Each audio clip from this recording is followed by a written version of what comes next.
Voter പട്ടികയിൽ നിന്ന് പുറത്താകൽ മാത്രമല്ല, ഇത് പൗരത്വത്തിൽ നിന്ന് തന്നെയുള്ള പുറത്താകലാണോ എന്നുള്ള ആശങ്ക തന്നെയാണ് സ്വാഭാവികമായും ഈ പുറത്തു പോകുന്നവർക്ക് ഉണ്ടാവുക. അതിനെ സംശയിക്കാനും അതിനെ ചേർത്ത് വയ്ക്കാനും കഴിയുന്ന സംഭവങ്ങൾ അസമിൽ സംഭവിക്കുന്നുണ്ട്. കാരണം അസമിൽ ഇവിടെ ചെയ്യുന്നത് വെള്ളപ്പൊക്കം ഉണ്ടായി. അപ്പോൾ സ്വാഭാവികമായും കുറേയേറെ വീടുകൾ നശിച്ചു.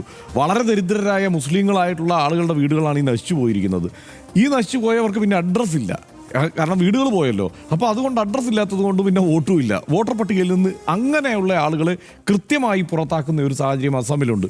അപ്പോൾ ഇത് രാജ്യത്തിൻ്റെ വിവിധ ഭാഗങ്ങളിൽ ഇത് സംഭവിക്കുന്നത് ആളുകൾ കാണുന്നതും തിരിച്ചറിയുന്നതും ചർച്ച ചെയ്യുന്നുമുണ്ടല്ലോ. സ്വാഭാവികമായും ഇത് സംശയിക്കാം.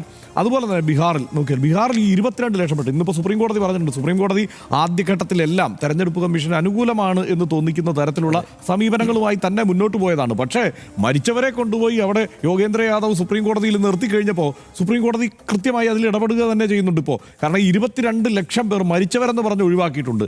അവരാരൊക്കെയാണ്, എന്തുകൊണ്ട് ഒഴിവാക്കി, അവരുടെ പട്ടികയും അതിൻ്റെ ഒഴിവാക്കപ്പെടുന്നതിൻ്റെ കാരണവും കൃത്യമായി പേരുവിവരങ്ങളടക്കം പ്രസിദ്ധീകരിക്കണമെന്ന് ഇന്നിപ്പോൾ സുപ്രീം കോടതി പറഞ്ഞിരിക്കുകയാണ്.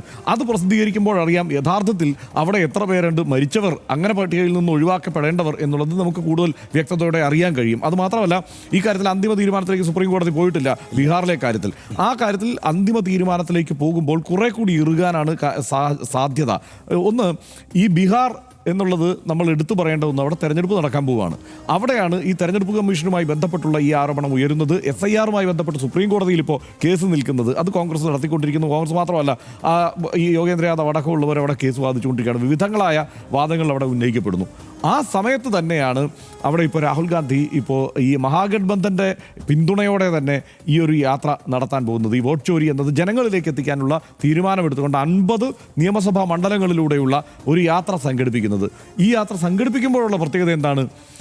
അന്ന് രാഹുൽ ഗാന്ധി ഉന്നയിച്ച ഒറ്റ ചോദ്യങ്ങൾക്കും ആരോപണങ്ങൾക്കും ഉത്തരം ഇതുവരെ വന്നിട്ടില്ല. മെറിറ്റിൽ നിന്നുകൊണ്ടുള്ള ഉത്തരം അത് വേണ്ടതില്ല എന്ന് രാജീവ് ചന്ദ്രശേഖർ പറയുന്നു. ചിലപ്പോൾ കോൺഗ്രസ് ആ മട്ടിൽ തീരുമാനമെടുത്തിട്ടുള്ളതായിരിക്കും. പക്ഷേ മെറിറ്റിൽ ഉത്തരം കിട്ടാത്തിടത്തോളം ഈ യാത്രയുടെ ശക്തി കൂടുതൽ വർദ്ധിക്കുക തന്നെ ചെയ്യും. മാത്രമല്ല, ഈ ചോദ്യങ്ങൾ കൂടുതൽ ഉറച്ചതായി അന്തരീക്ഷത്തിലുണ്ടാവും. കാരണം ഇതിന് ഉത്തരമില്ലല്ലോ, ഉത്തരം വരണമല്ലോ, ഏതെങ്കിലും തരത്തിലുള്ള ഒരു പ്രതിരോധം വരണമല്ലോ.